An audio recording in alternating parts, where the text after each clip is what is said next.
Exercise 4 start.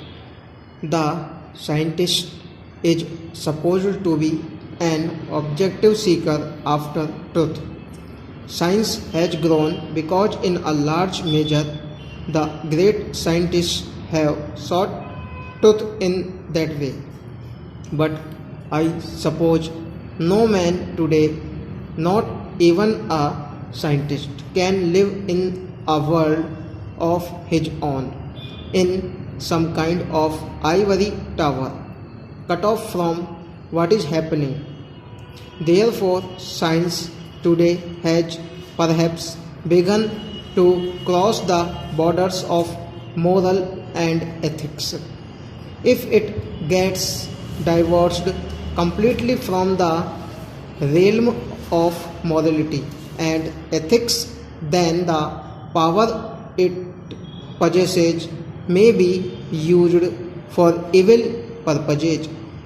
But above all, if it ties itself to the gospel of hatred and violence, then undoubtedly it will have taken a wrong direction which will bring much peril to the world.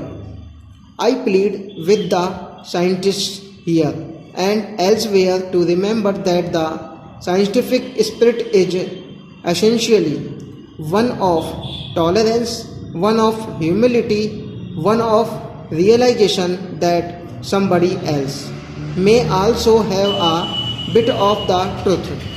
Scientists should note that they do not have a monopoly of the truth, that nobody has a monopoly, no country, no people, no book. Truth is too vast to be contained in our minds of human beings or in books, however sacred. Let us be a little humble. Let us think that the truth may not perhaps be entirely with us. Let us cooperate with others. Let us, even when we do not appreciate what others say, respect their views and their ways of life. Let us go back to an ancient age in India, Ashoka's period 2300 years ago. This man, who was infinitely more than an emperor, has left memorials all over this great land, memorials which you can see today. Among the messages that he gave, there is one which I think we should all remember, not only in this country but elsewhere. Addressing his own pupil, he said, "If you revere your faith, while you revere your faith, you shall revere the faith of others.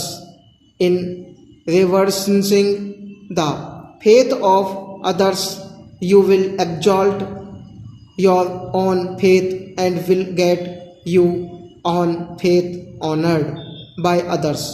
If you apply that message of tolerance not only to religion but to the other activities of human life, such as politics, economics, and science, you will find that it puts things in a different context.